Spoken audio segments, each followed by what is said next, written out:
Let me tell you about the moment I stopped being nice. Not rude, not explosive, not the kind of dramatic scene that people expect when a woman finally reaches her limit. Just done. It happened on a Thursday afternoon in my own kitchen. I was washing dishes. My mother-in-law Carol was sitting at my kitchen table behind me, on the phone with her daughter, volume up, completely unbothered, describing me to another human being like I was a piece of furniture she had decided wasn't worth keeping. "James's wife is here," she said. "She doesn't work, doesn't really contribute.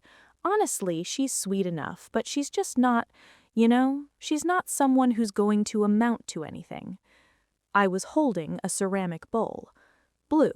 One of a set of 8 I had bought the week James and I moved into this house. My house. That part is important. We are going to come back to that part. I set the bowl down. I dried my hands. I went upstairs. I sat on the edge of my bed and I breathed for exactly 5 minutes. Then I came back downstairs, smiled at Carol like I had heard nothing, finished the dishes, made dinner, kissed my husband goodnight, waited until everyone was asleep, and then I went to my office and I opened my laptop and I started building the most satisfying, most legally airtight, most completely documented response to the words "she's not going to amount to anything" that Carol had ever failed to see coming. My name is Lauren Pierce. I'm 31 years old. I have a CPA license I passed on my first attempt.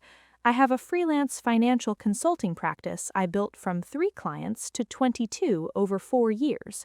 I work from home, in yoga pants, on my own schedule, making consistent money that doesn't announce itself at dinner parties, but shows up every single month and pays every single bill. I don't look like what Carol thought success looked like. Carol thought success looked like leaving the house at 8 a.m. in business clothes and coming back with something to report at dinner. Carol thought contribution meant a paycheck you talked about openly, a title you could explain in one sentence, a career that fit inside the story she already believed about what women in her son's life were supposed to be. I didn't fit that story. So Carol wrote her own version of me, and for 8 months I let her. Not because I was weak, I need you to understand that, not because I didn't notice, not because I didn't have options, because I was watching, because I was documenting, because I have an accounting brain, and an accounting brain does not act on incomplete information. It waits until the picture is complete. By the Thursday with the blue bowl, the picture was complete. Let me show you what it looked like. I met James when I was 27. He was an engineer, steady and warm, the kind of man who remembered the specific things you mentioned once in passing and brought them up weeks later, which is a quality I have always found irresistible because it means someone is actually listening. We dated for 2 years. We got married. He moved into my house. My house. Let me tell you about my house. I bought it at 28, single. Approved on my own income, my own credit score, my own savings that I had been building deliberately for 3 years because I had decided that owning something real and mine and entirely in my name was the foundation I was going to build my whole adult life on. I stood in the empty living room by myself for 20 minutes the day I got the keys before I called anyone. My name is on that deed. Solely. Just mine. One name. When James moved in, we talked about refinancing together, putting both names on it, making it jointly ours in the legal sense it already was in the emotional sense. We talked about it twice and then got busy and happy, and it stopped coming up, and neither of us thought about it much because happy people don't spend a lot of time thinking about property law. Carol did not know my name was the only name on that deed. She did not know because we didn't discuss finances with James's family. His father, Thomas, had old-fashioned ideas about money and earned income and what counted as real work, and Carol had spent 30 years developing opinions about women and ambition that she delivered with warmth but enforced like policy, and we had decided early that keeping our financial life private was easier than defending it constantly. Easier for us, yes. Also, as it turned out, a blank canvas for Carol. A blank canvas she painted with great confidence and zero accuracy. She moved in 8 months after our wedding. Her condo was being renovated, she said. Just a few months, James said, without calling me first, because James loved his mother and assumed love was sufficient infrastructure for a 3-month cohabitation. Month 1, fine. Month 2, she reorganized my kitchen. Not dramatically, just efficiently, she said. Things made more sense this way. She had just wanted to help. I moved 3 things back after she went to bed and said nothing. Month 3, she threw away a kitchen appliance she had decided was inefficient. A good one I had chosen and purchased and used regularly. She mentioned it after, the way you mention something you have already decided doesn't require discussion. Month 4, she rearranged my living room furniture with James's help on a Saturday while I was in my office on a client call. I came downstairs to a different room. My room. Different. Month 5, 6, 7, 8. The comments at family dinners, the questions she directed at James about his work, his plans, his future, as though I were not building anything and this was simply understood. The phone calls I overheard where my presence in my own home was described as fine, as sweet enough, as nothing remarkable. And then, month 8, Thursday, kitchen, blue bowl. Not someone who's going to amount to anything. That night I sat at my desk and I did 4 things, and I did them in order, and I did them calmly. First, property records, our address, my name solely on the deed, exactly as it had been since I stood in that empty living room at 28 with the keys in my hand.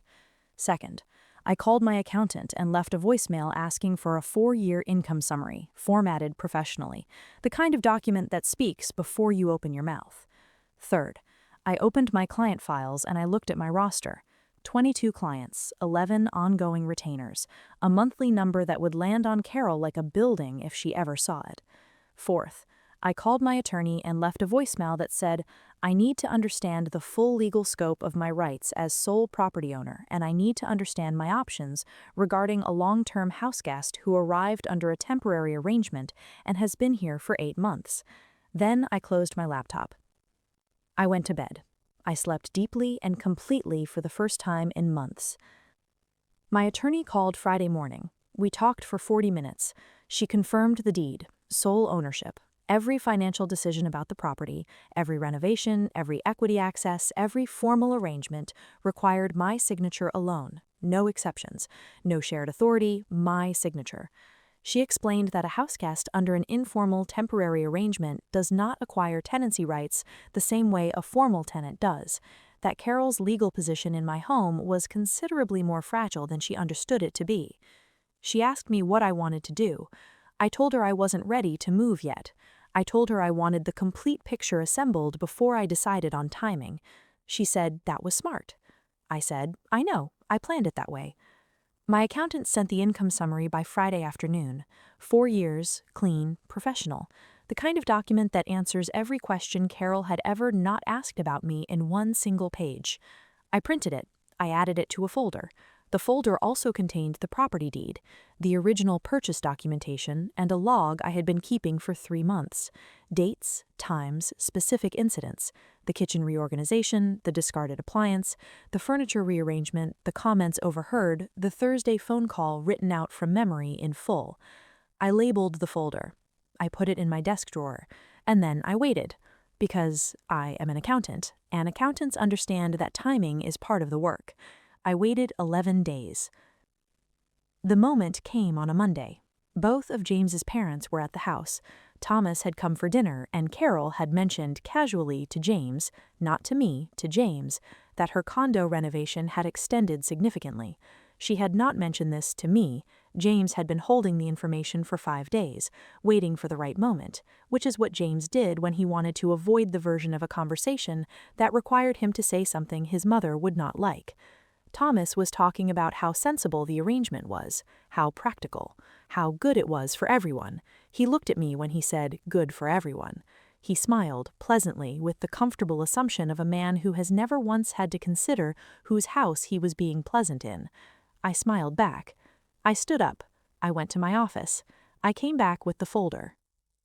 I set it on the coffee table in front of all three of them, James included, and I sat back down and I let the room be quiet for a moment, because sometimes a folder on a table does more work than any opening sentence. Then I opened it. Income summary on top. I looked directly at Carol. I work from home, I said. I have a CPA practice, 22 clients. That is my income for the past 4 years. I watched her look at the numbers. I watched something move behind her eyes. I put the property deed on top of the income summary. This house is mine, I said. My name is on the deed, solely. James and I discussed putting both names on it when we got married, and we never got around to it. That means legally this property belongs to me. I confirmed that with my attorney last Friday. Thomas sat forward. Carol went still. I put the incident log on top of the deed. This is a record of the past 3 months, I said. Changes made to my home without my agreement. Property disposed of without my permission. Conversations about me in my own home. I did not read the Thursday comment out loud. I did not need to. Carol knew exactly which conversation I meant. She knew because she had said it, and she had said it 6 feet away from me, and she had made the calculation, conscious or not, that I was not the kind of person who would do anything about it. She had made the wrong calculation. I'm not asking you to leave today, I said. My voice was even. Professional. Accountant voice.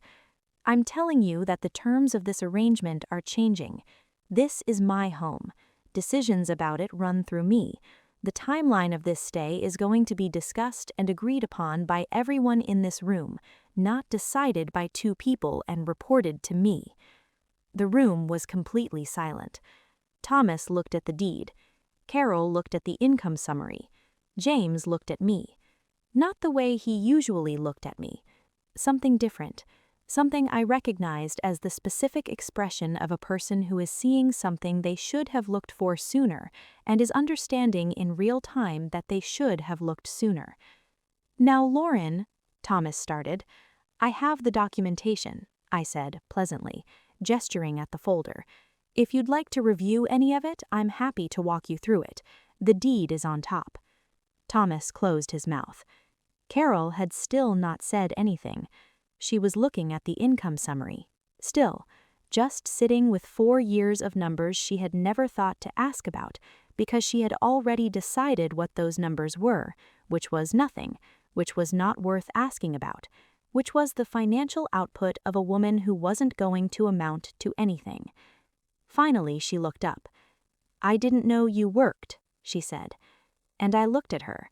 This woman who had sat at my kitchen table for 8 months, who had reorganized my kitchen and discarded my appliances and rearranged my furniture and described me to her daughter like I was a pleasant inconvenience, who had said those words on a Thursday and then looked at me 40 minutes later with a pleasant expression because she had decided they didn't matter.